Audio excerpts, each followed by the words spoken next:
السلام عليكم ورحمة الله تعالى وبركاته. مرحبا بكم شباب معي حبيبة، كنتمنى تكونوا بخير وعلى خير. اليوم غادي نشارك معكم سفنج منزلي بطريقة بسيطة، ما فيه حتى شي مكونات، ثلاثة المكونات بدون اي اضافات. غادي نشارك معكم تحضروه في المنزل ديالكم، كيجي لذيذ وكيجي مقرمش كيف ما شفتوا معايا. بسم الله. هنايا خديت 4 الكيسان ديال الدقيق، عبرت بالكاس. نتوما اللي بغيتو عبروا بي، انا غنعطيكم العبار مضبوط. درت 4 الكيسان ديال الدقيق، درت معلقه ديال الخميره د الخبز. دابا الجو شويه سخون، غنضيف الكاس عامر ديال الماء. الكاس اللي عبرت به الطحين غادي نحتاج فيه كاسونس ديال الماء، 4 الكيسان ديال الطحين وكاسونس ديال الماء. المهم هنا غادي نخدم الكاس الاول، غادي ندخلو في هذا الطحين هذا حتى كنجمعو. هنا خدمت بالطحين عادي، كان عندكم طحين سبيسيال خدموا به، كيجي الشفنج حسن من هذا اللي شفتو عندي. انا عندي هذا خدمت به ماشي مشكل. صافي غادي نعجن العجين ديالي. في الاول كنخليه شويه قاصح، ما تعجنوش يكون جاري من الاول، بالعكس خليوه نتوما كتجمعوا ونتوما كتضيفوا في الماء. هنايا شفتوني ضفت الملح، ما كنديرش السكر نهائيا باش كيجيني السفنج ديالي مقرمش. صافي هنا كنضيف الماء شويه بشويه وانا كنخدم. هنايا خليتها ارتاحت واحد 2 دقائق ورجعت عليها، ضفت ليها الماء وخدمتها وعاود خليتها، غطيتها وخليتها حتى ارتاحت. هي عاود غنبدا نضيف الماء، يعني داك النص ديال الكاس، حيت عندي كاسونس ديال الماء. الكاس الاول ضفته ونص كاس، كنبقى نضيفه في هذه المراحل. عندي 3 المرات ديال هذه المراحل هادو باش كتحصلوا على واحد الشفنج اللي كيكون يعني مفشفش من الداخل كما كنقولوا، وكيجي بحال ديال الزنقه.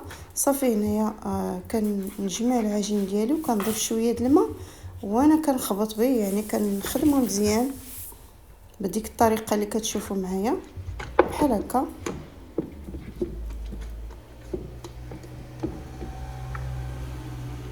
العجينه راه مازال مجموعه، راه كنخدمها بشويه عليا باش هاد السفنج يجيني ناجح. صافي هنايا كندور الكاميرا باش تشوفوا معايا الطريقه. بالنسبه لهاد المراحل البنات تقدروا ديروهم 2 مرات. الا خدمتوه مثلا واحد 2 دقائق خدموا غير 2 مرات. بغيتو ديروا كما درت انا، كنخدم شويه ونخليه شويه كيرتاح، عاود كنرجع عليه بحال هكا، كيعطينا دوك الفقاعات وكيعطينا داك السفنج اللي كيكون من فوق ومفشفش لداخل. صافي هنا بعد ما ضفت الماء كنزيد الماء شويه بشويه، كندخل فيه داك الماء الاول عاد كنزيد حتى كنحس بالعجينه ديالي يعني بحال مطاطيه وبحال كتمشي معايا. فاش كنهزها كتبقى كتمشي معايا ما كتقطعش. هذا هو السر ديال العجين ديال السفنج. صافي هنا خليته خمر تقريبا، ما خداليش بزاف. بين العجينه والخميره خدات لي تقريبا ساعه الا ربع وانا كنخدمها وكنخمرها باش كنتحصل على سفنج يكون بحال اللي كنشريو على برا. واخا هاد الطحين ما سعفنيش، يعني ما جانيش سفنج كما مولفه كيجيني، ولكن راه جا زوين وجا مقرمش.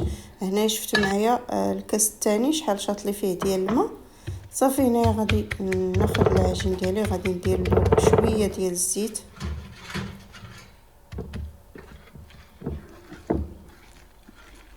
هانتوما العجين راه تيكون خفيف ديال السفنج، ما ترخفوش اكثر من هكا وما تقصحوش اكثر من هكا باش كتحصلوا على سفنج. الا درتو السفنج خفيف بزاف في العجينه كيشرب لكم الزيت وانتم كتقليوه. درتوه قاصح راه كيجيكم بحال الخبز.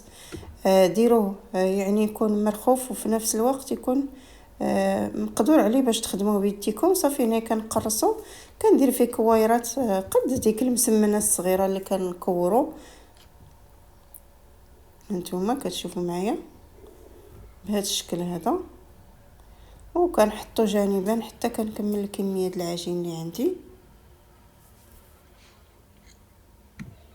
عاونوا بالزيت باش ما يلصقش لكم في يديكم.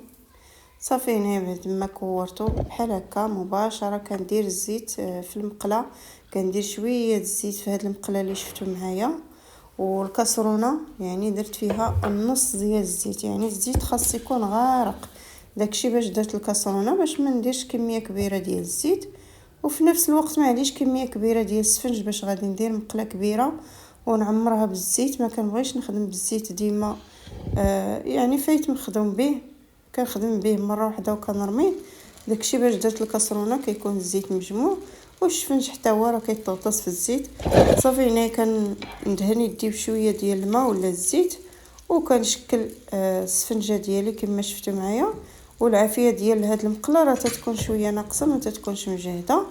كنوضعوا ديك السفنجه على جنب المقله باش ما تكونش يعني غاطسه في داك الزيت، شويه بشويه وانا كنكحزها حتى كنحس بدوك الجناب ديالها راه صافي بحال اللي دخلهم الطياب، ما بقاوش عجينه وشدات راسها لتحت، يعني كتكون بحال اللي طايبه ديك، كتجي مذابه كيف ما شفتوها معايا. ضروري العافيه تكون ناقصه باش داك الشفنج راه كيكون مقرمش لتحت. راه هاد الطريقه هي اللي كتساعد لينا داك السفنج باش يجينا مقرمش، وملي كنديروه في الزيت اللي تيكون غارق راه كيجي منفوخ، يعني دغيا كيتفاعل مع داك الزيت وكيدير لينا دوك الفقاعات.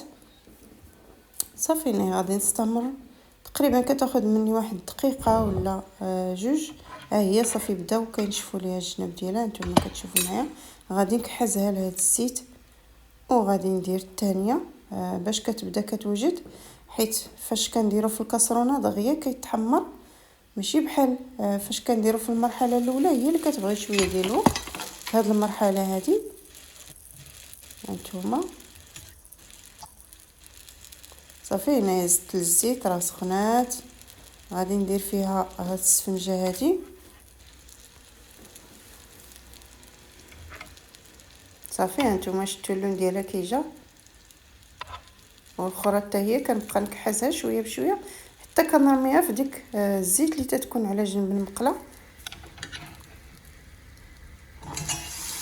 خليت الفيديو شويه طويل باش كتشوفوا شحال وانا كنخليها. نتوما مجرد ما درتها في الزيت راه تفاعلت، ها هي، وعطاتني دوك الفقاعات اللي كتشوفوا معايا. راه في التصوير ما بانش ليا السفنج كيف ما هو خرج ليا، راه السفنج رائع بزاف حيت درتو شويه صغير ما غلطوش، وفي نفس الوقت جا منفوخ ومقاد يعني ناجح. صافي كنخليها كتحمر دغيا، كتحمر فاش كديروها، لان خدات الوقت ديالها في ديك التقرمشه الاولى اولا في ديك المقله الاولى بحال اللي كتكون مقرمشه لتحت. وبمجرد ما كنديرها وكدير لي دوك الفقاعات عفوا، صافي كنقلبها. نتوما شفتوا معايا. صافي كنستمر البنات حتى كنسالي الكميه اللي عندي كامله حتى كنطيبها ونوجدها ونشوفوا الشكل النهائي بعد ما غادي نسالي الطياب. راه ما كياخذش وقت طويل واخا كتشوفوا بحال هكا. بالنسبه للناس اللي ما كيتباعش عندهم شفاج واللي كيبغيو انهم يحضروا حاجه نقيه في الدار، زيت نقي، طحين نقي، ودرتو على يديكم ودرتو قياسكم ولا بعيد عليكم المحل ديال السفنج، فهذه هي طريقه سهله بسيطه دغيا وجدتو ماكسيموم ساعه المكانه، ساعه وربع، وجدت السفنج ديالي وعمرت اتاي ودرنا به الكسكروط. كيجي بحال هكا، كيجي مقرمش وكيجي مفشفش لداخل ولذيذ، والاهم انه ما شربش الزيت نهائيا. هانتوما كتشوفوا معايا. كنتمنى يعجبكم الفيديو ديال اليوم، وما تنسونيش من الاعجاب فضلا وليس امرا، والسلام عليكم ورحمه الله تعالى وبركاته.